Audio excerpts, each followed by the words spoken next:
Olá pessoal, amigo da Revolução Industrial Brasileira, tudo bem com vocês? Sexta-feira, 26 de fevereiro, começando então mais um Desenho e Notícias comigo, Fausto Oliveira, para falar de um assunto no qual eu tentarei ser breve, apesar da profundidade do tema.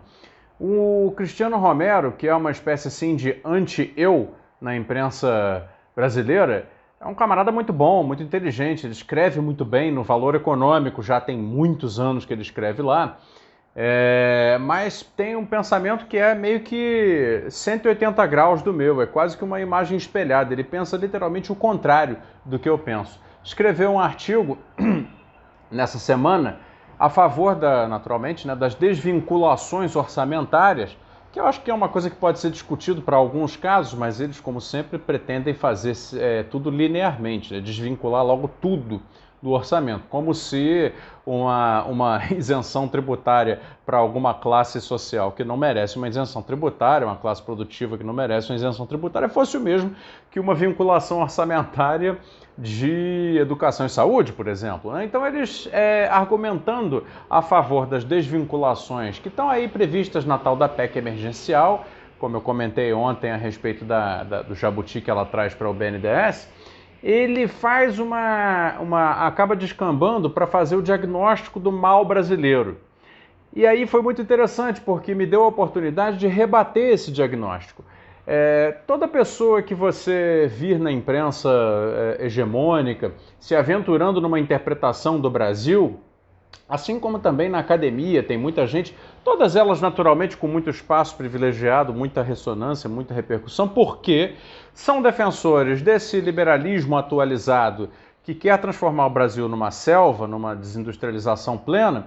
Todas essas pessoas que adotam essa linha de pensamento explicam o mal brasileiro a partir de uma ideia chamada patrimonialismo.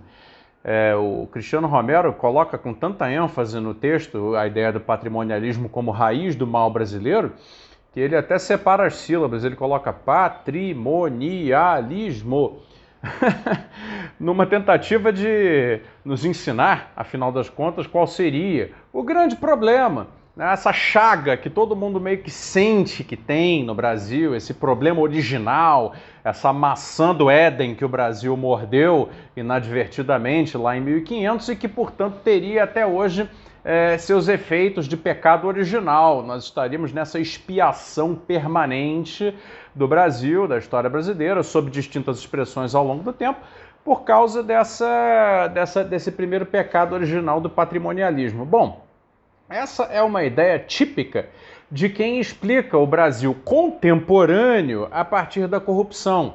Qualquer pessoa que você vir falando que tudo no Brasil é ruim porque em algum momento do processo há corrupção, explicará, naturalmente, se conseguir chegar até lá, a existência da corrupção e os seus efeitos ruins que provocam o fracasso do país, enxergará nisso a origem. Ou seja, a origem do mal é a roubalheira.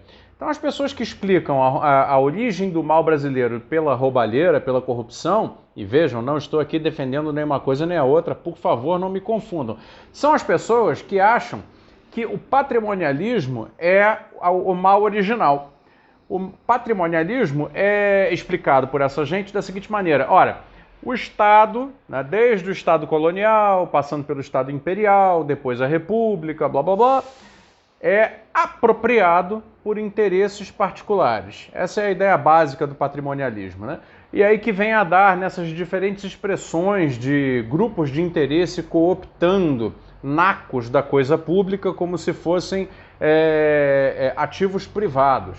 E que, portanto, isso, a somatória de um grande número de casos de apropriação de coisas públicas por grupos de interesse privados, fossem eles corporações de ofício, como, por exemplo, funcionários públicos de alto escalão, militares, empresários, donos de terra, etc., etc., como se essa apropriação do Estado por esses grupos fosse capaz, então, de explicar toda a existência da corrupção e, portanto, toda a existência do mal brasileiro.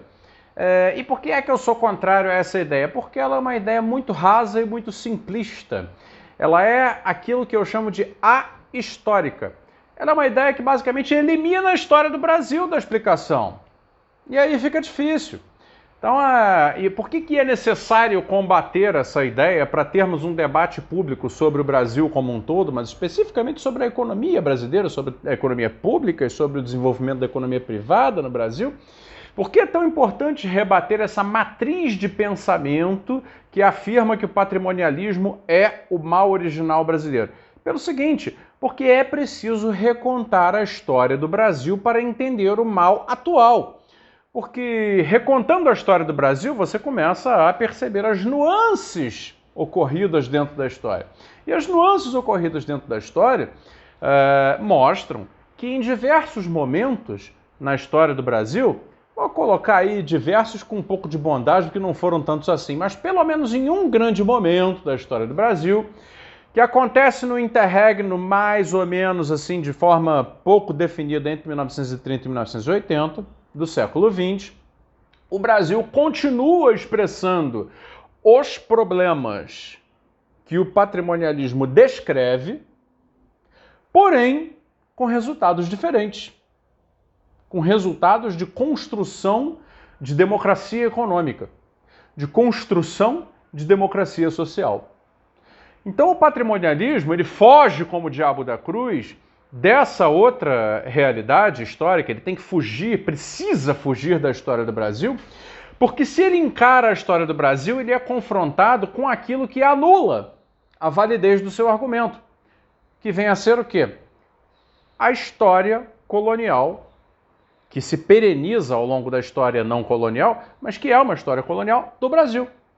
Quando eu digo que se pereniza, quero dizer o seguinte, que a história do Brasil começa como uma colônia, naturalmente, mas depois ela deixa de ser uma história colonial, passa a ser a história de um país independente, que começa a tentar achar sua formação política, de império vira república, estamos nela até agora, porém, em nenhum desses momentos de formações políticas distintas, de organizações políticas distintas, deixamos de ser uma colônia. E essa é a história do Brasil. A história do Brasil é uma história colonial. O patrimonialismo foge dessa história e tenta emplacar uma visão de que o Brasil não é os Estados Unidos, o Brasil não é a Europa do Norte, unicamente por causa da apropriação indevida da coisa pública por grupos de interesse privados, que eu sei que existe, mas eles acham que é o fato original do mal brasileiro, porque se eles não disserem isso, são obrigados a aceitar aquela que é, sim, a grande verdade sobre o mal brasileiro. A verdade sobre o mal brasileiro é a história do Brasil. É muito simples. Ao apagar toda a herança colonial que cria um DNA de exploração da terra, de exploração do povo, de exploração dos recursos, visando a transformação disto aqui num gerador de riqueza para outrem, eles apagam as distintas expressões que isso veio tomando ao longo da história e que no mundo atual se configura naquilo que se convencionou chamar de divisão internacional do trabalho, na qual o Brasil se insere de uma maneira absolutamente subalterna e que, portanto, não é reversível a partir de um saneamento nacional do patrimonialismo.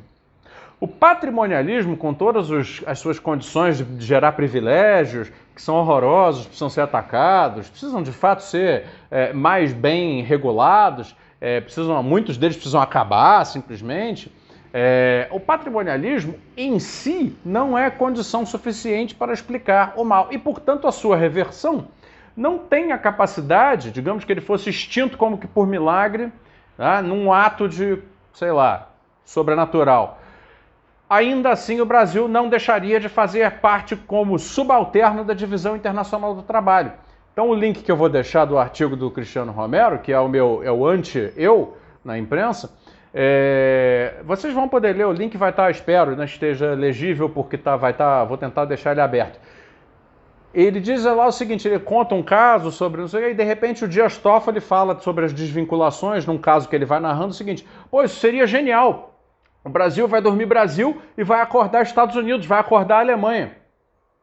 É essa crença imbecil, rasa, burra mesmo, que o patrimonialismo produz na cabeça de pessoas, até mesmo pessoas estudadas.